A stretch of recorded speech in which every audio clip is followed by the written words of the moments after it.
gamers, welcome back to the first pickup video on my channel of 2016. I didn't game hunt that much in December with the holidays, Christmas and everything. Just wasn't a focus, but I ended up getting a lot more stuff than I expected. Some of them as gifts, of course. But anyway, let's get right into it. I got a lot of stuff that's gaming related, not necessarily games. We'll get into that first. So World of Nintendo, I actually found quite a few of these figures. There's some new ones coming out in the series. From Zelda, I got the Skull Kid. Really cool looking figure. Just got this one the other day. That's Deku Link. And then they've started doing this 8-bit series with World of Nintendo now, which is sort of like the 8-bit amiibo, the Mario one. These are awesome. So this is 8-bit Mario,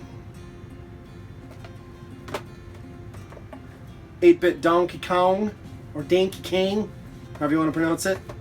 I think the second way is right. 8-bit Link, very cool. And then this is Rogue 8-bit Link. So those are really awesome. I really like the 8-bit styling. And it's always nice to grab these World of Nintendo figures because they're like $3 compared to an amiibo, which is like 13, 14 depending on where you buy it.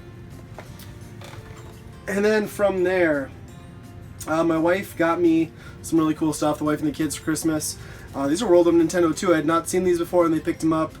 They're kind of like these little plush pillow thingies, but it's an 8-bit Link.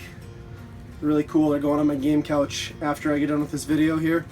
And then an 8-bit Mario. They're just kind of foam, squishy, but really cool. And then she also got me a really cool, or my wife and kids got me this really awesome Pac-Man sign, which I already have fastened to the wall. I'll splice in a video of that right here.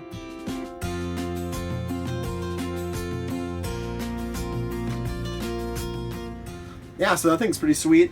And then a couple more gifts. First one I'm going to touch on is, this isn't really gaming related, but I kind of had to put it in a video just because this is kind of just bizarre and hilarious at the same time. At least I thought so.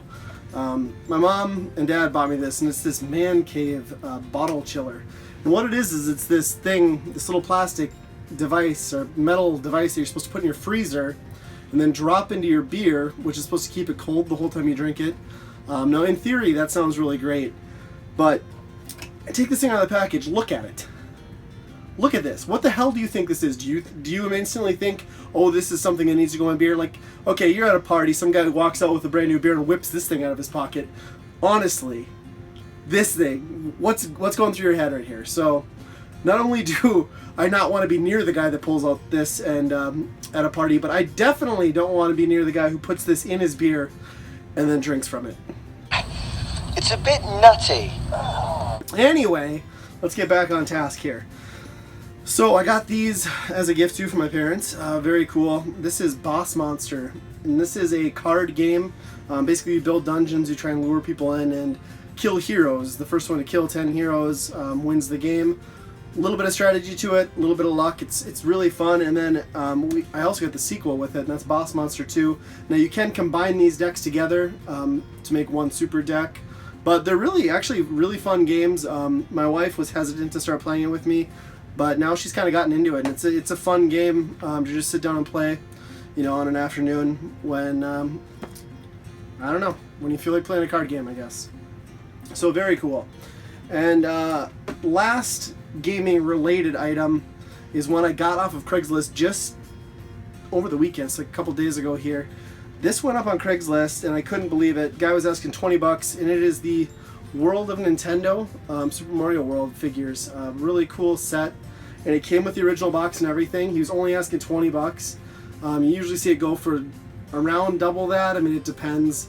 I thought $20 was a really good price, and it looks great. I can't wait to put this on the game shelf.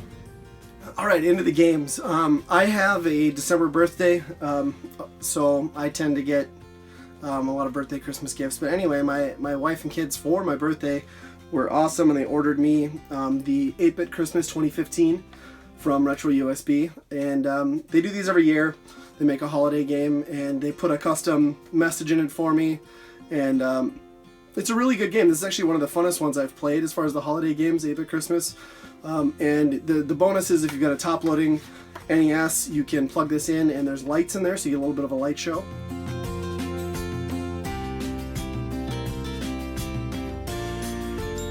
But yeah, it's just a really neat gift, a really neat item to throw into your NES collection. So I was happy to get that. And then on to some other stuff here. I think everything, for the most part, I got is from pawn shops. I did get one Target clearance deal, and I bought The Crew for $5.98 for Xbox One. I bought 2 copies actually. I'm sending one to a buddy of mine.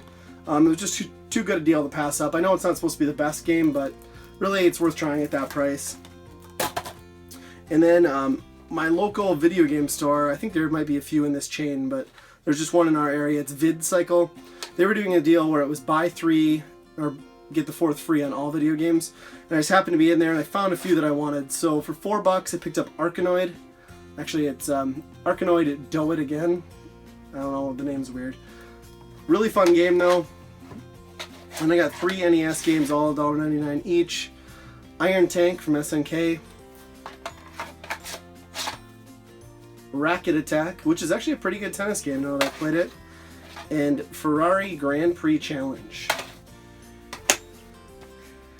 Everything else here is all going to be pawn shop pickups. We'll start off with these 2 just because I think it's probably my best score.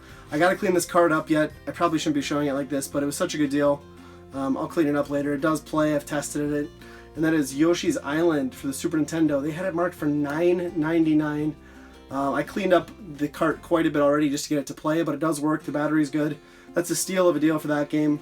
And then for $9.99 also, more than I would normally pay, but I figured I was getting such a good deal on Yoshi's Island that it kind of offset the price on this one. And this isn't actually a horrible price, and it's not a game I see a lot, but I probably paid about what it goes for. And that's The Simpsons Bartman versus Radioactive Man. I've played a little bit of it. It's about like the other Simpsons games where, you know, it's passable. I don't find them all that fun. I wish I did because I loved The Simpsons growing up. Some more NES games. I was just kind of bottom feeding here, and I bought everything that they had for 99 cents. And that was Ice Hockey. Love the game. To the Earth. And Astyanax. On from there, bottom feeding again. Actually, most of these, there weren't really any good Genesis titles, but I grabbed everything that they had for $1.99. That was Pitfall, Gadget Twins, which is a really bizarre playing game. It's hard to describe. Williams Arcade Greatest Hits. I have that one for the Super Nintendo. Hook. Pretty beat up, a lot of stickers on this one, but it does play. Fun little game. Waldo the Great Search. And I don't have a system to play this on, but it was $1.99, so why not? And that is Doom on the 32X. Oh, I lied. I got one game here that is not pawn shop. This game, my brother-in-law, he buys and sells a lot of stuff on eBay, so he's going to thrift stores and flipping things, and if he finds video game related stuff, he usually asks me if I want it first before he posts it. And he found me a really great condition, the cartridge is like new, boxed copy of Knight Rider for the NES. Manual, everything's in there. It's got the dust sleeve, doesn't have the foam inserts, but it looks, the cartridge anyway, it looks almost unplayed. Not my favorite NES game by any means, but I was a fan of Knight Rider growing up, the show anyway, and you know, it's always nice to get another boxed game, and I think he sold that to me for $10. So not bad at all. And pawn shop again, I found a bag of Game Boy Advance games, and these were all 99 cents. For some reason, they've been clearing out at Pawn America in my area. They've been clearing out handheld games like not NES, but Game Boy through DS. They've been clearing out a lot of them for like 99 cents. I'm guessing they just hit a surplus. But I got some really good titles for 99 cents each. I've got Konami Collector's Series Arcade Advance, and that's got 3 Konami Classic arcade games on there, I believe. It's been a while since I popped it in, maybe 5. Iridon 3D, it's a shooter. Crash of the Titans. And this was the absolute best in the bunch. For 99 cents, this is crazy, but I got Fire Emblem, The Sacred Stones. So somebody messed up when they were throwing that in the 99 cent bin, and I was happy to take it. Namco Museum. Super Bust-A-Move. I really love the Bust-A-Move games. Good, classic, simple platformer. Kind of a throwback to my high school days. This was the big game to play at school on your Mac when the teacher wasn't looking, and that is Snood. And this was like a free shareware game that was all over the place when I was growing up. I used to play the hell out of it during class, and didn't know it got a Game Boy Advance port, but that's cool.